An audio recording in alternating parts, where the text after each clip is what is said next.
ফুল লতিকা বধূ ভৃঙ্গ শৃঙ্গার সঙ্গীত মধুর বসন্তে কাম পরাক্রম পরভূত ঘোষিত আম্র মুকুল বিকশন্তে।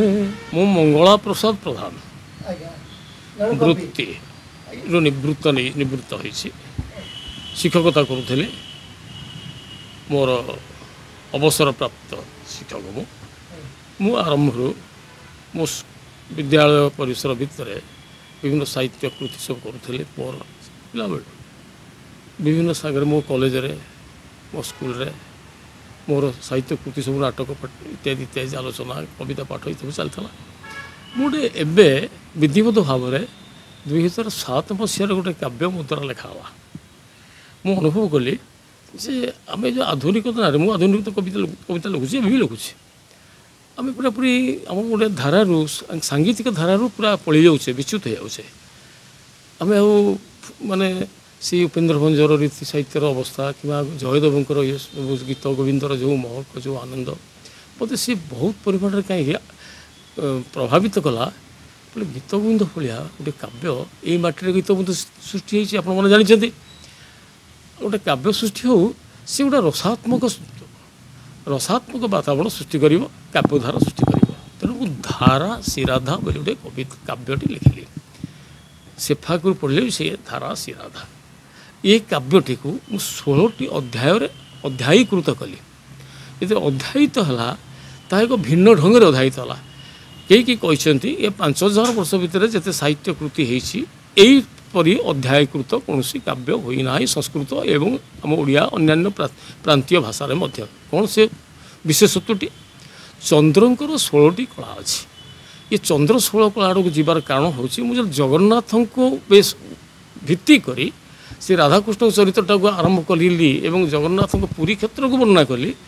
ସେ ଜଗନ୍ନାଥ ଯେଉଁ 16 କଳା ନା, ତେଣୁ ସେ 16 କଳାଟା ସେ ଚନ୍ଦ୍ରଙ୍କର ଯେଉଁ କଳା, ପ୍ରଥମ କଳା ଅମୃତା, ଏମିତି ସବୁ ବିଭିନ୍ନ କଳା ଅଛି। ପୂଷା ଅମୃତା ତାର କାନ୍ତି ଏମିତି ସବୁ ବିଭିନ୍ନ ପ୍ରକାର କଳା ତାଙ୍କର ଅଛି। ପୂର୍ଣ୍ଣାମୃତ ଏମିତି ସବୁ ଚନ୍ଦ୍ରର ବିଭିନ୍ନ କଳା ଅଛି। ସେ କଳା ଅନୁସାରେ ମଧ୍ୟ ତାହାର ଶରୀର ଉପରେ ପ୍ରଭାବ ବି ଅଛି। ଏଗୁଡ଼ାକୁ ବୁଝ କରି ମୁଁ ଗୀତ ଗୋବିନ୍ଦର ସାଙ୍ଗୀତିକଟାକୁ ନେଲି। ଗୀତ ଗୋବିନ୍ଦରେ 24ଟି ଗୀତ ଅଛି, ମୋର ଏଥିରେ 42ଟି ଗୀତ ଅଛି। ମୋର ଏଥିରେ ଅନେକ ଓଡ଼ିଆ ଭାଷାରେ ବି ଶ୍ଲୋକ ଏଥିରେ ଲେଖା ହେଇଛି। ସେଥିରେ ସଂସ୍କୃତ ଭାଷାରେ 72ଟି ଶ୍ଲୋକ ଥିଲା।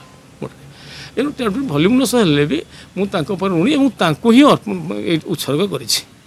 ଶ୍ରୀ ଜଗନ୍ନାଥ ଓ ଭକ୍ତ କବି ଶ୍ରୀ ଜୟଦେବଙ୍କ ପାଦପୁଞ୍ଜରେ ଏ କାବ୍ୟଟି ଉତ୍ସର୍ଗୀକୃତ କରିଛି। ତାକୁ ସେ ସମୟର ଭଣ୍ଡାରେ ଯିଏ ଥିଲେ ଆମର ଚନ୍ଦ୍ରକାନ୍ତ ଭଣ୍ଡାରେ ଆମର ଗଭର୍ଣ୍ଣର, ତାଙ୍କରି କରକମଳରେ ଉନ୍ମୋଚିତ ହୋଇଥିଲା 8 ମସିହାରେ।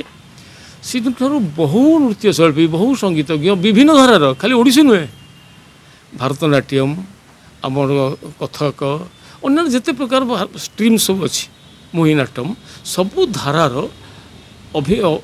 ଅଭିନେତାମାନେ ବା ଶିଳ୍ପୀମାନେ ଏହାକୁ ଆଦରରେ ଗାନ କରୁଛନ୍ତି ଏବଂ ପାଠ କରୁଛନ୍ତି। ଏବେ ବି ବୋଧେ କେଉଁଠି ହେଉଥିବ ଗୋଟା କେଉଁ ଜାଗାରେ ଯେଉଁଠି ରାତି ହେଇଥିବ।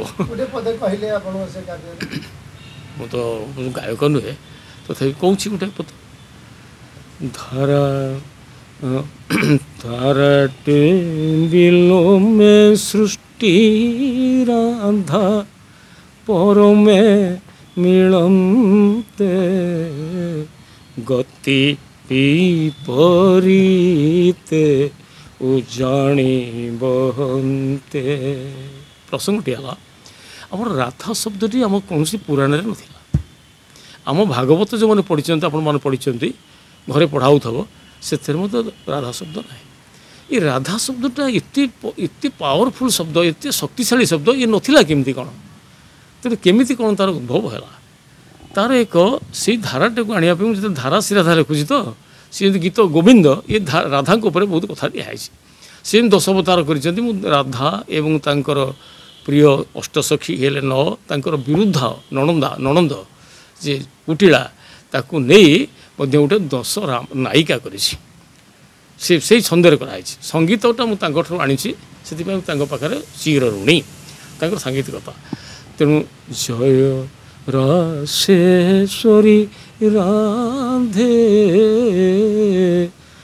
ଜୟ ରାଶେଶ୍ୱରୀ ରାଧେ। ଆଉ ଗୋଟେ ପଦ ଗାଉଛି।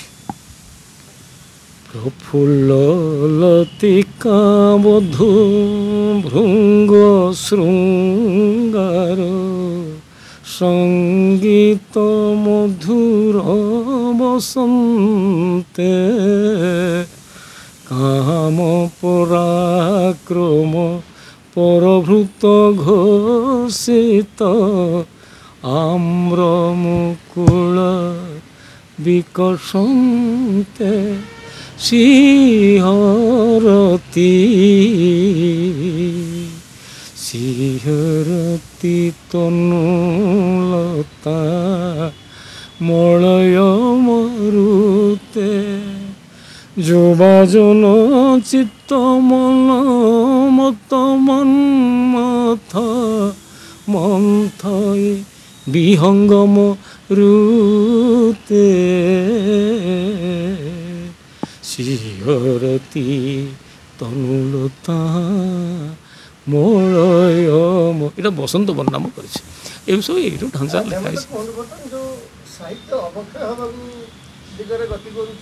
ନାଇଁ ମୁଁ ସାହିତ୍ୟର ଅବସ୍ଥା ଏଇଆ ହେଇଛି, ମୁଁ ଗୋଟେ କାବ୍ୟ ଲେଖିଛି, କବିତାଟି ଲେଖିଲି, ମୋତେ ଯେତେବେଳେ ଆପଣ ପଚାରିଲେ ମୁଁ ମନେ ରଖିଛି, ପଢ଼ି ତାକୁ କହିଦେଇପାରିଲେ। ତା ଅର୍ଥ ମୋ କାବ୍ୟକୁ ମୁଁ ମଧ୍ୟ ନିଜେ ପଢ଼ିଛି। ଏବେ ଅନେକ କାବ୍ୟ ସୃଷ୍ଟି ହେଉଛି, ତାର ସ୍ରଷ୍ଟା ନିଜେ ତାକୁ ବି ପଢ଼ନ୍ତିନି, ଆଉ ଅନ୍ୟମାନେ ବା କାହିଁକି ପଢ଼ିବେ? ଏଇ ଅବସ୍ଥା ସାହିତ୍ୟର ହେଇଛି। ତା ଅର୍ଥ ନୁହେଁ ଯେ ମୁଁ ଆଧୁନିକତାକୁ ଇଏ କରୁଛି। ମୁଁ ମଧ୍ୟ ଛନ୍ଦମୁକ୍ତ କବିତା ବହୁତ ଲେଖିଛି। ଏବେ ଯେଉଁ ମୋର କବିତା ଏଇଠି ପଢ଼ିଛି, ସେ ବହିଟା ଅଛି ଅଭିଜାତ ଭାରତବର୍ଷ, 120ଟି ଆଧୁନିକ କବିତା। ସେଇଟା ମୁଁ ଇଂରାଜୀରେ ଆଗେ ଲେଖିଥିଲି, ସେ ବି ଏଇଟା ପଛରେ ବାହାରିବ ଇଂରାଜୀ କବିତା। 120ଟି ଇଂରାଜୀ କବିତା ଭାରତବର୍ଷ ଉପରେ, ସେଥିରୁ ମୁଁ ଟ୍ରାନ୍ସଲେସନ୍ କଲି ଓଡ଼ିଆକୁ, ସେ 120ଟି ଆଧୁନିକ କବିତା ହେଲା। ପ୍ରତ୍ୟେକ ଆଧୁନିକ କବିତା ପାଖରେ ଗୋଟିଏ ପ୍ରବନ୍ଧ। ଏଇ ଯେଉଁ ଧାରାରେ ଯେଉଁ କବିତା ଲେଖାଯାଏ, ସଙ୍ଗୀତିକତା ଧାରାରେ ତାକୁ ପ୍ରବନ୍ଧ କହନ୍ତି। ମନେ ରଖନ୍ତୁ, ଏଇଟା ପ୍ରବନ୍ଧ ବୋଲି କୁହାଯାଏ। ସେମିତି ପ୍ରବନ୍ଧ ଗୋଟି 120ଟି ପ୍ରବନ୍ଧ, 120ଟି କବିତା, ଛନ୍ଦମୁକ୍ତ କବିତାରେ ସେ କାବ୍ୟଟି ମୋର ପରିପୁଷ୍ଟ ହୋଇଛି। ଅଭିଜାତ ଭାରତବର୍ଷ, ଭାରତବର୍ଷର କ'ଣ ହେଇଛି, କ'ଣ ଥିଲା, କ'ଣ ହେବାକୁ ଯାଉଛି, କ'ଣ ହେଇପାରେ, ଏମିତି ଏକ ଆଶାବାଦୀ ଭାବଧାରା ନେଇ ମୁଁ ତାକୁ ଲେଖିଛି। ସେଇ ଆଶାରେ ପହଞ୍ଚିବାର ଆଉ ଗୋଟେ ସମ୍ପୂର୍ଣ୍ଣ ଭାରତ ଆମ ପୁଣି ଆମେ ଅନୁଭବ କରିବା, ପରିପୂର୍ଣ୍ଣ ଭାରତର ଆଶାରେ ଆମେ